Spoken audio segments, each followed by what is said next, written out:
আসসালামু আলাইকুম।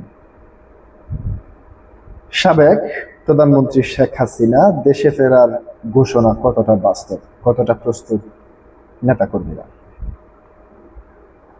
প্রিয় দর্শক, সম্প্রতি যুক্তরাষ্ট্রের প্রভাবশালী গণমাধ্যম রয়টার্সকে দেওয়া এক সাক্ষাৎকার, যেটি প্রথমবারের মতো তিনি টেলিফোনে সরাসরি কথা বলেছেন। এর আগে যে সমস্ত সাক্ষাৎকারগুলি অনুষ্ঠিত হয়েছে সেটি মূলত ইমেলের মাধ্যমে, লেখালেখির মাধ্যমে, কিন্তু এবারে প্রথম তিনি তার মুখে সরাসরি টেলিফোনে রয়টার্সকে একটি সাক্ষাৎকার দিয়েছেন। সেই সাক্ষাৎকারে তিনি ডিসেম্বরে তার নেতাকর্মীদের সঙ্গে নিয়ে দেশে ফেরার কথা বলেছেন। বাংলাদেশে বর্তমানে তার বিরুদ্ধে একটি মামলায় মৃত্যুদণ্ডাদেশ রয়েছে, তার পাশাপাশি বাকি যে মামলাগুলি রয়েছে, চলমান রয়েছে, কিছু মামলায় যাবজ্জীবন কারাদণ্ডের কথাও রয়েছে। প্রিয় দর্শক, প্রথম আলোর এই প্রতিবেদন আনোয়ার হোসেন কি বলতে চেয়েছেন? এর আগেও তিনি শেখ হাসিনা কিংবা আওয়ামী লীগ প্রসঙ্গে বেশ কয়েকটি বিশ্লেষণী প্রতিবেদন প্রকাশ করেছেন। এবারও একইভাবে একটি বিশ্লেষণী প্রতিবেদন প্রকাশ করেছেন তিনি। তার এই প্রতিবেদনে কি রয়েছে সেটি আমি হুবহু আপনাদের সামনে দৈনিক প্রথম আলো থেকে পড়ে শোনাচ্ছি। ক্ষমতাচ্যুত সাবেক প্রধানমন্ত্রী ও আওয়ামী লীগের সভাপতি শেখ হাসিনা আগামী ডিসেম্বরে দেশে ফিরে আদালতে আত্মসমর্পণের ঘোষণা দিয়েছেন। নির্বাচনে থাকা দলের নেতাদের তার সঙ্গে দেশে ফেরার আহ্বান জানিয়েছেন তিনি। তবে এটি বাস্তব কোনো পরিকল্পনা নাকি আওয়ামী লীগের আবারও রাজনৈতিকভাবে সক্রিয় করার কৌশল, তা নিয়ে দলটির ভেতরে সংশয় রয়েছে। নেতাদের অনেকেই বলেছেন শেখ হাসিনা নিজের ফিরবেন কিনা। তার পাশাপাশি বড় প্রশ্ন হলো বর্তমান রাজনৈতিক বাস্তবতায় সেই ঝুঁকি নিতে শেষ পর্যন্ত কত নেতা কর্মী প্রস্তুত থাকবেন। যুক্তরাষ্ট্র ভিত্তিক বার্তা সংস্থা রয়টার্সকে গতকাল বৃহস্পতিবার রাতে টেলিফোনে সাক্ষাৎকার দেন শেখ হাসিনা। সেই সাক্ষাৎকারে তিনি নির্দিষ্ট করে আগামী ডিসেম্বরে দেশে ফেরার কথা বলেন। 2024 সালের 5 আগস্ট ছাত্র জনতার অভ্যুত্থানের মুখে ক্ষমতাচ্যুত হয়ে তিনি ভারতে চলে যান। এর মধ্য দিয়ে তার ঘটনা সাড়ে 15 বছরের শাসনের অবসান ঘটে। জাতীয় সংঘের প্রতিবেদনে বলা হয়, জুলাই আগস্টের গণ অভ্যুত্থানে প্রায় 1400 মানুষ নিহত হয়েছে।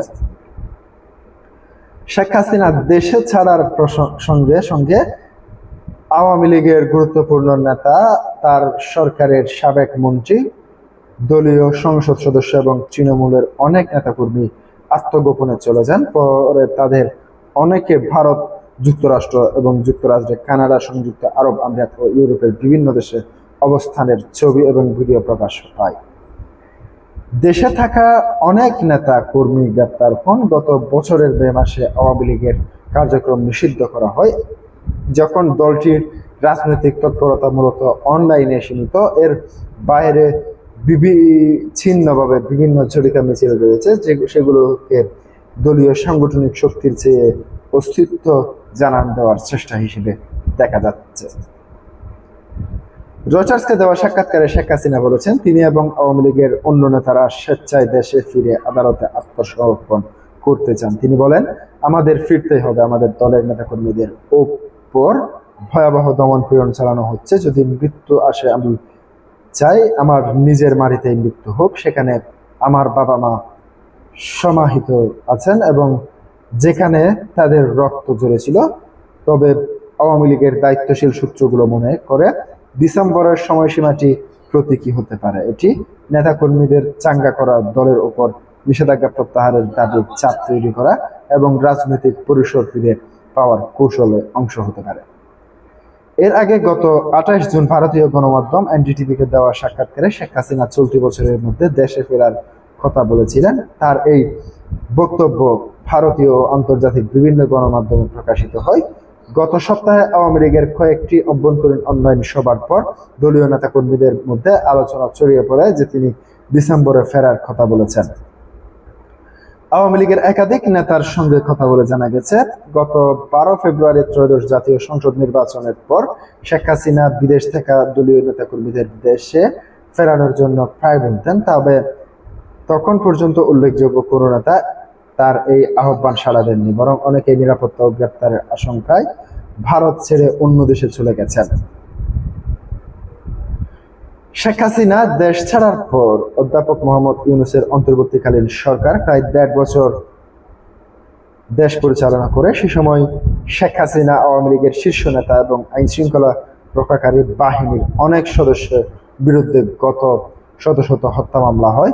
আন্তর্জাতিক অপরাধ ট্রাইব্যুনালে শেখ হাসিনা সহ দলের একাধিক নেতার বিচার শুরু হয়। গত বছরের 10 নভেম্বর মানবতা বিরোধী অপরাধের মামলায় শেখ হাসিনা ও সাবেক স্বরাষ্ট্রমন্ত্রী আসাদুজ্জামান কামালকে মৃত্যুদণ্ড দেওয়া হয়। এছাড়াও তাদের বিরুদ্ধে আরো বেশ কয়েকটি মামলা বিচার চলমান। মৃত্যুদণ্ডের রায়ের পর শেখ হাসিনার দণ্ডপ্রাপ্ত আসামিদের বাংলাদেশ ফেরত পাঠাতে ভারত সরকারের চিঠি দেয় অন্তর্বর্তীকালীন সরকার। ভারত বিষয়টি খতিয়ে দেখার কথা জানালেও প্রত্যর্পণের বিষয়ে এখনো কোনো অগ্রগতি প্রকাশ পায়নি।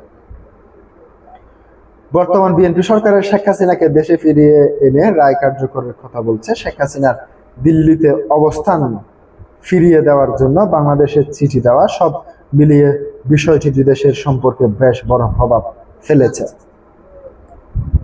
শেখ হাসিনা দেশে ফেরার ঘটনায় প্রচার হওয়ার পর আত্মগোপনে থাকা আওয়ামী লীগের একাধিক নেতার সঙ্গে এই প্রতিবেদনের কথা হয়। তাদের বেশিরভাগই বলছেন এই ঘোষণার পেছনে সুনির্দিষ্ট কোনো রাজনৈতিক কৌশল বা প্রস্তুতির কথা তাদের জানা নাই।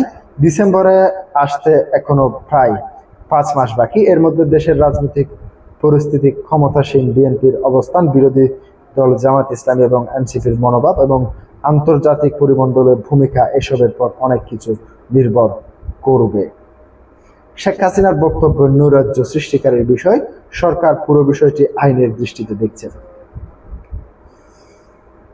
তথ্য সম্প্রচার মন্ত্রী আওয়ামী লীগের একজন দায়িত্বশীল নেতা নাম প্রকাশ না করা সত্ত্বে প্রথম আলোকে বলেন, শেখ হাসিনা প্রায় 45 বছর ধরে আওয়ামী লীগের সভাপতি। আন্তর্জাতিক পর্যায়ে তার যোগাযোগ রয়েছে। দলের বর্তমান ভঙ্গুর অবস্থান ও অজানা নয়। এরপরেও তিনি যেহেতু ফেরার কথা বলছেন, হয়তো তার নিজের সেই ধরনের প্রস্তুতি আছে। তবে তার জন্য দলের প্রস্তুতি কি এবং কৌশল কি হবে তা এখনো পরিষ্কার নয়। আবার কার্যক্রম নিষিদ্ধ থাকায় দল প্রকাশ্যে কতটা সংগঠিত হতে পারবে এবং সরকারের উপর কতটা চাপ সৃষ্টি করতে পারবে তা নিয়েও সংশয় রয়েছে।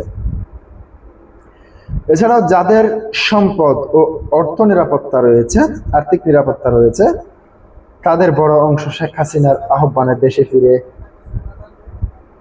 কারাবরণ করবেন বলে মনে করেন না এই নেতা। তার মতে তারা বরং রাজনৈতিক পরিস্থিতি অনুকূল হওয়ার অপেক্ষায় থাকবেন। ফলে শেখ হাসিনার ফেরার ঘোষণা নেতাকর্মীদের আবেগ তাড়িত করতে পারলেও সেটি কতটা সম্মিলিত প্রত্যাবর্তন রূপ নেবে তা নিয়ে সংশয় থাকতে পারে। রয়টার্সকে দেওয়া সাক্ষাৎকারে শেখ হাসিনা বলেন, বাংলাদেশ সরকার তাদের ফেরত পাঠাতে ভারতের চিঠি দিয়েছে, কিন্তু তিনি নিজেই দেশে ফিরবেন। তিনি আরো বলেন, আমাদের প্রায় সব নেতাকর্মীদের বিরুদ্ধে মামলা হয়েছে এবং তাদের অনেকেই আত্মগোপনে আছেন। তাই আমি বলছি, এবার আমি দেশে ফিরছি, একদিন তোমরাও সবাই আসো, আমরা সবাই একসঙ্গে আদালতে আত্মসমর্পণ করব। বিচার ব্যবস্থার বিশ্বাস আছে জানিয়ে শেখ হাসিনা বলেন, বিচার প্রক্রিয়া শুরু হলে মানুষ বুঝতে পারবে আদালতটি কতটা প্রহসনের, আর আমি সেইটাই প্রমাণ করতে চাই। জনগণের প্রতি আস্থা আসলে কতটা? রয়টার্সের দেওয়া সাক্ষাৎকারে শেখ হাসিনা বলেন, দীর্ঘদিন ক্ষমতায় থাকলে কোনো সরকারের ভুল হতে পারে এবং তার সরকারের ভালো মন্দর বিচার করার অধিকার জনগণের। তিনি আরো বলেন, তাকে দোষী সাব্যস্ত করা হলেও কিংবা নির্বাচনে অংশ নিতে না দেওয়া হলেও আওয়ামী লীগ নিষিদ্ধ রাখা উচিত নয়। দলটি সম্পর্কে সিদ্ধান্ত জনগণই নেবে। আওয়ামী লীগের পুনর্গঠন অংশ হিসেবে তিনি অনলাইনে দেশের 300 সংসদীয় আসনের মধ্যে 125টি আসনের নেতাকর্মীদের সঙ্গে বৈঠক করেছেন বলে দাবি করেন। তবে জনগণের বিচারের কথা বললেও ছাত্র জনতার অভ্যুত্থানে সংঘটিত হত্যাকাণ্ডের জন্য শেখ হাসিনা এখনো কোনো প্রকাশ্যে দুঃখ প্রকাশ করেননি, বরং তিনি তার দলের নেতা আন্দোলনকে দেশি বিশেষ ষড়যন্ত্র হিসেবে তুলে ধরেন এবং গণ অভ্যুত্থানের নেতাদের বিরুদ্ধে আক্রমণাত্মক ভাষা ব্যবহার করে চলেছেন। ফলে দেশে ফেরার ঘোষণার রাজনৈতিক প্রত্যাবর্তনের বার্তা দিলেও এর সঙ্গে আত্মসমালোচনা তো বা অতীতের দায় স্বীকারের কোনো লক্ষণ এখনো দেখা যাচ্ছে না। প্রিয় দর্শক, আজকে পর্যন্তই। আসসালামু আলাইকুম ওয়া রাহমাতুল্লাহ।